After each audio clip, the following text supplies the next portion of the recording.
बच्चों हमारी अगली इमेज है जबकि वस्तु फोकस पर रखी हो। तो इसका देखिए रे डायग्राम कैसे बनेगा। फोकस पे रखी है तो ये देखिए, ये मान लीजिए ये वस्तु है ए बी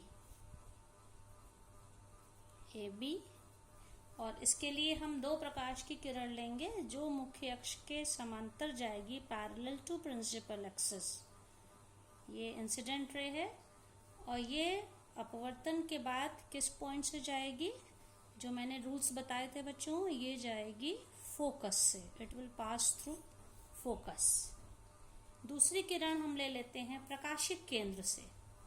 तो जो किरण प्रकाशिक केंद्र से जाएगी, आप देखिए वो अपने मार्ग पर सीधी निकल जाएगी। ये प्रकाशिक केंद्र है। आप देखिए ये दोनों अपवर्तित किरणें हैं और ये पैरेलल लाइंस है। पैरेलल लाइंस को हम चाहे आगे या पीछे जितना भी बढ़ाएं, ये एक दूसरे से कभी नहीं मिलती और इमेज वहीं बनती, प्रतिबिंब, जहां पे कि दो रिफ्रैक्टेड किरणें, अपवर्तित किरणें एक दूसरे से मिलती हैं।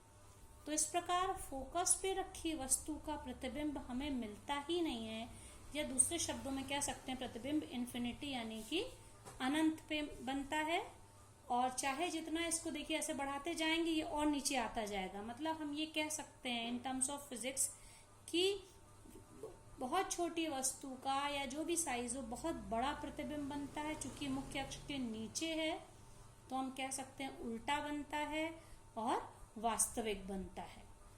तो फोकस पे रखी वस्तु का प्रतिबिंब अनंत पर बनता है और आपने पहले जो पढ़ा था अनंत पे रखी वस्तु का प्रतिबिंब फोकस पर बनता है।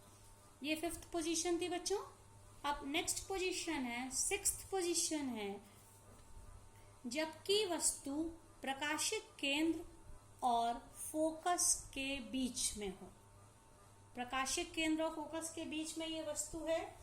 तो देखिए इसका हम लोग यहाँ पे ये F है और ये प्रकाशिक केंद्र है, ठीक है।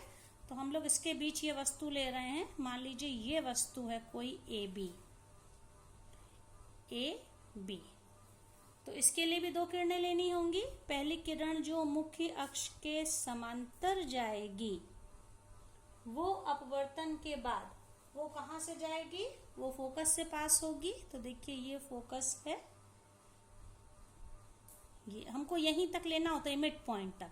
यहाँ से इसमें अपवर्तन शुरू हो जाता है।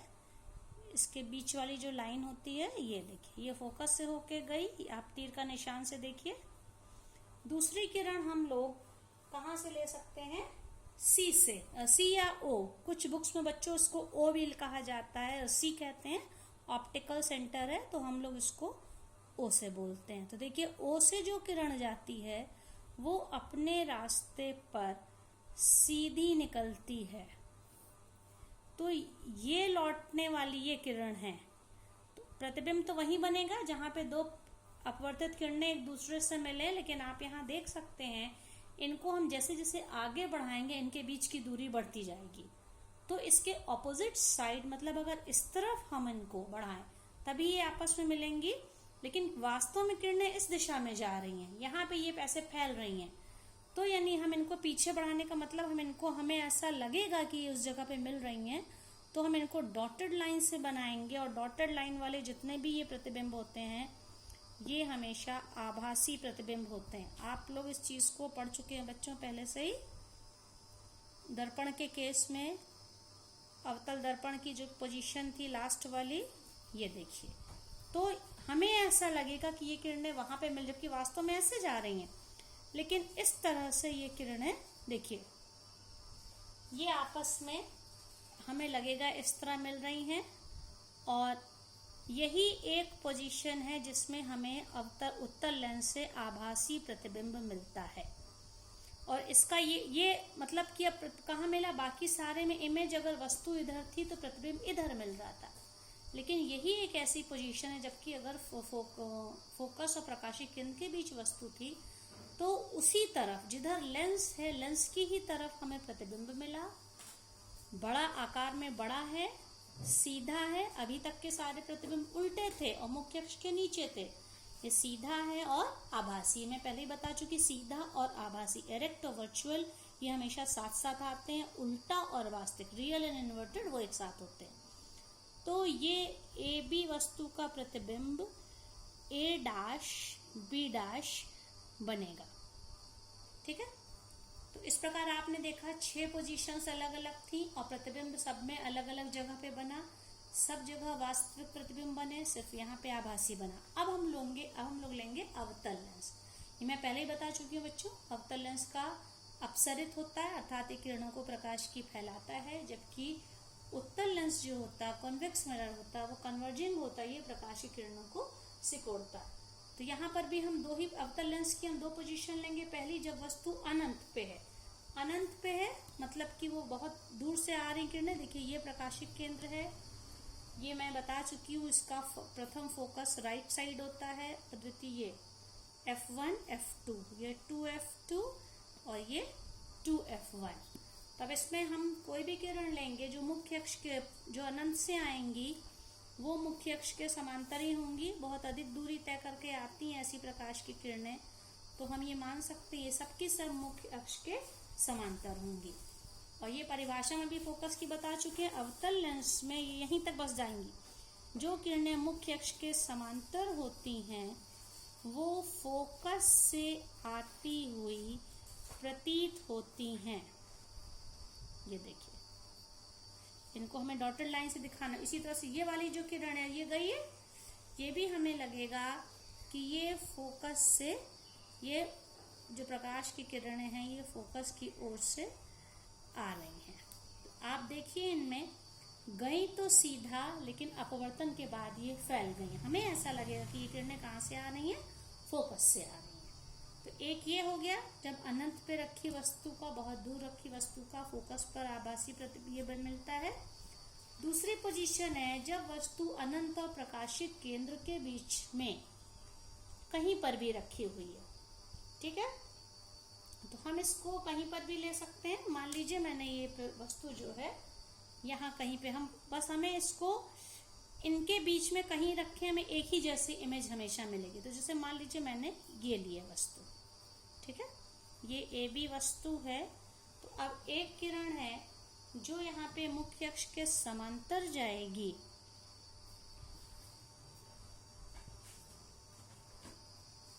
ये देखिए, ये अपवर्तन के बाद फोकस से आती, ये फोकस है ये, तो ये हमें ऐसा लगेगा कि ये किरण फोकस से आ रही है।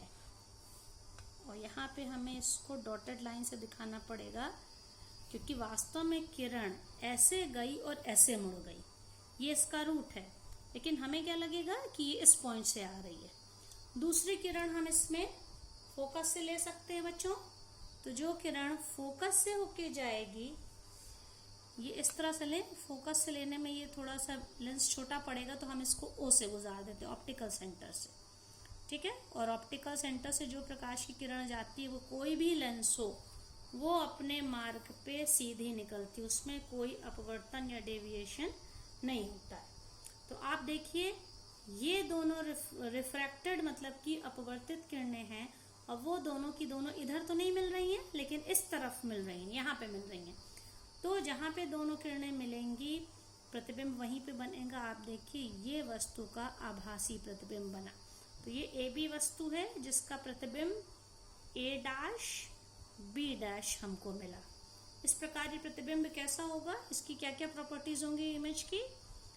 आकार में देखिए, साइज आप कंपेयर करिए, छोटा है, सीधा है। सीधे प्रतिबिंब हमेशा आभासी मतलब वर्चुअल होते हैं। तो सीधा, आभासी, छोटा, और पोजीशन क्या है, कहाँ बन रहा है, जिस तरफ वस्तु रखी है उसी तरफ बन रहा है। तो इस प्रकार आप देखिए, हमें उत्तल लेंस से भी एक आभासी प्रतिबिंब मिला, एक अवतल लेंस से भी मिला। दोनों में डिफरेंस क्या है, उत्तल लेंस का आभासी प्रतिबिंब हमेशा साइज में वस्तु से बड़ा होता है। ये देखिए, ये जो हम लोग ने बनाया था, ये वाला, ये आभासी प्रतिबिंब ये भी वस्तु की ओर ही बना था, ये बड़ा बना था, और जबकि यहाँ पे देखिए ये वस्तु से छोटा बना। हाँ बच्चों, एक बात और, इसमें ये जो अवतल लेंस से जो हमें प्रतिबिंब मिलता है, हम वस्तु को ऑप्टिकल सेंटर से अनंत के बीच में कहीं पर भी रखें, इमेज हमेशा हमें फोकस और ऑप्टिकल सेंटर मतलब प्रकाशिक केंद्र और फोकस के बीच ही प्रतिबिंब मिलेगा, ये आपको याद रखना है। अब इसके बाद जैसा बच्चों हम लोगों ने मिरर के केस में पढ़ा था, अब हम लोग लेंस के केस में पढ़ेंगे साइन कन्वेंशन या चिन्ह परिपाटी गोलीय लेंसों के लिए। तो जैसे हम लोगों ने उसमें प्लस माइनस का एक कॉन्सेप्ट लिया था, ठीक वही चीज अब हम लोग मिरर के केस में भी लेंगे। आप ये देखिए, जैसे ये एक उत्तल लेंस है, ठीक है, तो उत्तल लेंस है, ये जो मुख्य अक्ष है इसको हम एक्स एक्सिस की तरह मानेंगे। अब इसमें ये जो जब हम इधर की ओर बढ़ेंगे, जो दूरियां हम मुख्य अक्ष पे लेंस के प्रकाशिक केंद्र से लेफ्ट साइड लेते हैं वो हमेशा नेगेटिव होंगी, जो डिस्टेंस हम लेंस के राइट साइड लेंगे वो हमेशा पॉजिटिव होंगी।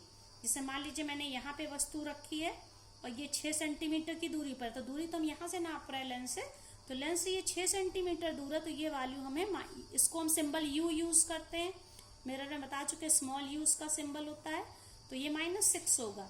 इसी तरह से प्रतिबिंब मान लीजिए यहाँ पे 10 सेंटीमीटर की दूरी में बनता है, तो प्रतिबिंब के लिए हम लोग स्मॉल वी यूज करते हैं, तो ये इससे राइट साइड की जो दूरी है वो पॉजिटिव ली जाएगी। इसी तरह से वस्तु अगर प्रकाश मुख्य अक्ष प्रिंसिपल एक्सिस के ऊपर है, ये ऊपर वाले डिस्टेंस पॉजिटिव और नीचे वाले डिस्टेंस नेगेटिव लिए जाते हैं।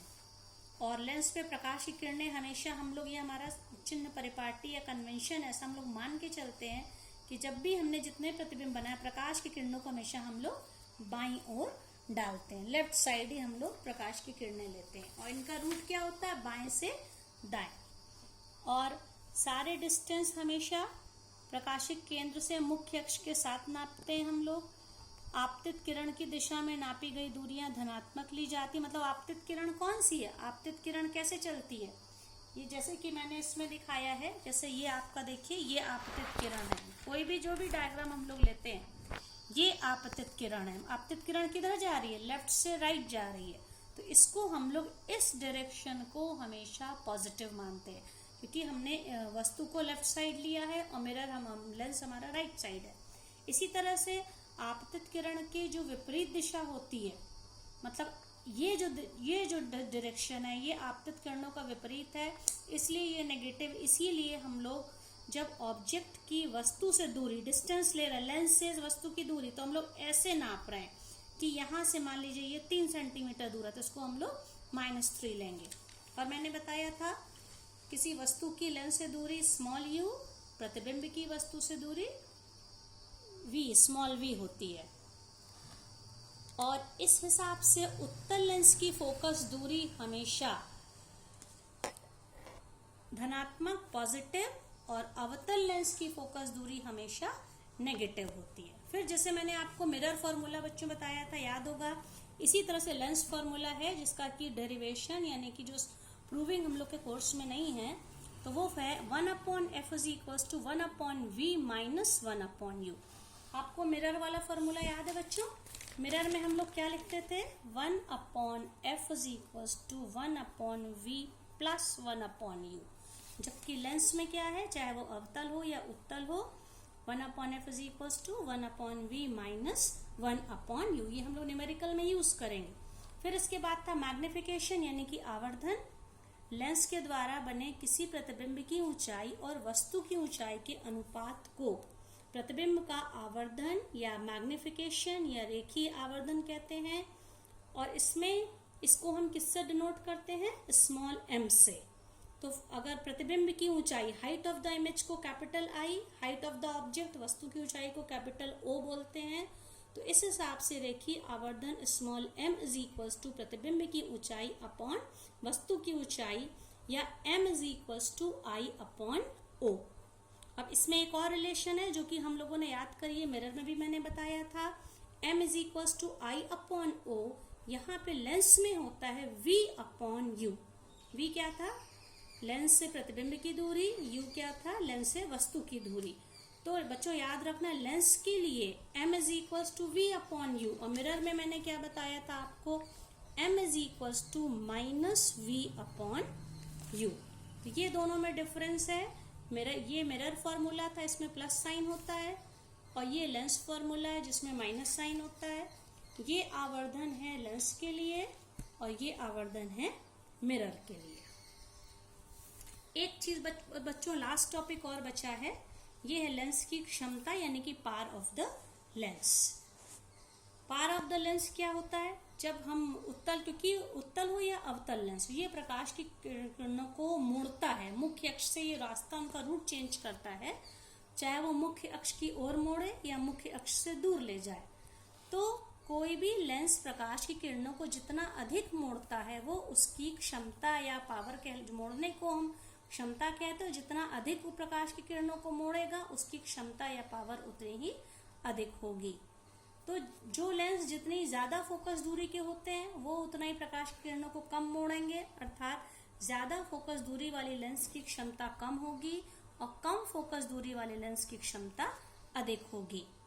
और इसका जो फॉर्मूला होता है, किसी लेंस की क्षमता उसकी फोकस दूरी f के प्रतिलोम मतलब रेसिप्रोकल के बराबर होती है। लेंस क्षमता यानी पावर को हम लोग कैपिटल P से डिनोट करते हैं। तो इस हिसाब से इसका फॉर्मूला क्या हो गया बच्चों? लेंस की क्षमता P = 1/f डायोप्टर। याद रखिए इसका मात्रक डायोप्टर तब है जबकि f को हमने मीटर में लिया फोकस दूरी को। अगर हम फोकस दूरी को सेंटीमीटर में कन्वर्ट कर देंगे, क्योंकि मीटर को सेंटीमीटर में कन्वर्ट करने के लिए 100 से मल्टीप्लाई करना पड़ेगा, तो P = 100/f हो जाएगा। जब देखिए f सेंटीमीटर में है तो ये 100/f हो जाएगा। ठीक है।